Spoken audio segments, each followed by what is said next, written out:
Dan tuan-tuan, akhirnya terima kasih datang. Saya dah bagi penerangan paling terbaik berkenaan dengan untung dan untung dan untung dan untung. Pemasaran you all buatlah macam mana nak buat, tetapi dengan RM500 hari ini you all deposit, saya pun yakin 3 bulan akan datang you all akan dapat RM50,000. Soalan, yes? Saya nak tanya, kalau saya bayar RM500 ni, berapa lama saya nak kena berniaga ni? Lagi soalan.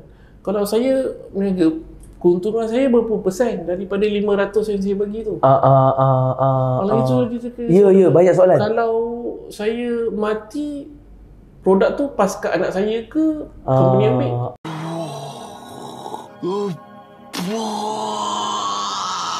Okey, jangan risau. Saya akan pastikan supaya at the end of the day saya akan bagi penerangan pula tentang keuntungan lepas ni. You boleh datang KL nanti? Tak boleh macam tu, cik. Saya duduk jengka. Office cik ni kat KL. Kalau saya datang sini setiap minggu, untuk air cik tu RM2, saya untung 30 sen. Macam saya nak datang? Sistem cik ni tak ada yang komprehensif sikit ke? Selalu kita dengar bila berniaga ada agent stokis, ada business owner ataupun produk, ataupun selalu orang panggil founder kan. Tapi pernah tak you all faham apakah roles and responsibility, tanggungjawab as a product owner maupun stokis maupun agent? Kejap. Pernah tak selalu bila bergaduh tiba-tiba kata tak ada hitam putih pun?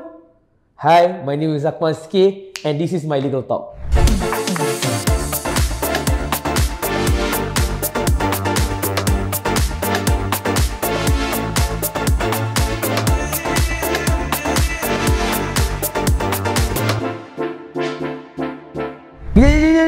Sebelum saya terlupa, jangan lupa untuk like, komen dan subscribe sebab respon anda amat kami hargai. Mengapa perlunya ada satu perjanjian di antara ejen, stokis maupun product owner? Dan apakah itu perjanjian yang saya cuba masukkan? Perjanjian ni akan memastikan supaya akan ada pantang larang ataupun the do's and the don'ts yang boleh dilakukan antara product owner dengan ejen maupun stokis ataupun sesama mereka, dan ianya telah dinyatakan bertulis supaya ianya perlu diikuti. Bila bercakap tentang perjanjian di antara stokis, ejen dan sebagainya, ada macam-macam perkara yang kita boleh perhalusi di dalam perjanjian. Antaranya dalam perjanjian yang kita boleh nyatakan sebagai contoh adalah tentang roles and responsibility, tanggungjawab. Kenapa saya kata tanggungjawab? Kebanyakannya product owner, mereka tidak memberi satu garis panduan yang jelas kepada stokis dan juga ejen mereka, yang mana mereka tidak tahu apakah tanggungjawab yang mereka perlu lakukan sebagai stokis dan juga ejen, dan ini akan menyebabkan mereka akan mempunyai salah faham di antara stokis, ejen dan juga product owner, maupun pergaduhan perselisihan faham di antara mereka. Oleh itu, sebagai founder ataupun product owner, mereka perlu menyatakan apakah expectation mereka dengan menyatakan di dalam perjanjian yang mereka buat, supaya mereka, dalam bahasa Inggerisnya adalah the product owner can regulate the human conduct or even the roles and responsibilities that he or she expected to be done by their agents and stockists. That's why apabila mempunyai klausa tentang roles and responsibility dalam perjanjian ini, perniagaan yang dijalankan untuk agent stokis ini akan lebih sistematik, dan product owner tidak sewenang-wenangnya dicop ataupun dilabel sebagai scammer ataupun penipu. Kenapa saya cakap begitu?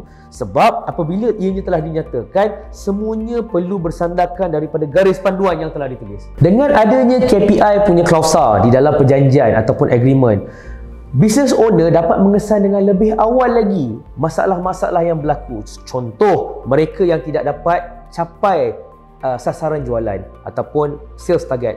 Kedua, those people yang mempunyai masalah disiplin. Dan yang ketiga, mereka yang tidak boleh memberikan komitmen di dalam menjalankan perniagaan sebagai stokis dan ejen. Oleh sebab yang demikian, apabila kita ada klausa KPI ini, kita boleh menyelamatkan reputasi syarikat daripada terus-menerus dihancurkan oleh mereka yang tidak bertanggungjawab ni. Klausa seterusnya adalah berkenaan tentang tempoh masa ataupun the contract duration. Kenapa pentingnya klausa ini perlu diletakkan dalam perjanjian? Supaya business owner dengan juga the stokis maupun ejen akan mengetahui berapa lama tempoh masa profesionalisme mereka akan berlaku dalam tempoh satu masa. Contoh, 3 bulan, 6 bulan, 9 bulan maupun 12 bulan ataupun even setahun. Ini penting untuk mengetahui tentang prestasi yang perlu dimanfaatkan sepenuhnya untuk menjalankan perniagaan tersebut. Dan antara klausa yang kita boleh letakkan dalam perjanjian iaitu tentang pengawalan harga ataupun price control. Kenapa ianya sangat-sangat penting? Pernah tak berlaku di kalangan mereka yang berniaga ejen stokis ini, ada di kalangan mereka tidak mematuhi harga kawalan yang telah ditetapkan oleh business owner. Contoh, business owner mengatakan harga jualan ceiling adalah RM2. Ada di antara mereka menjual di bawah paras harga ceiling dan juga harga di atas harga ceiling. Ini menyebabkan ketidakseragaman di antara penjualan-penjualan di antara stokis dan juga ejen. Dan ini akan berlaku perbalahan dan juga pergaduhan yang sangat besar jikalau tidak diletakkan klausa ini di dalam perjanjian. Dan disebabkan itulah perlu mempunyai komunikasi yang jelas ataupun a clear communication between the business owner towards the stockist and even the agent to avoid this unnecessary problem.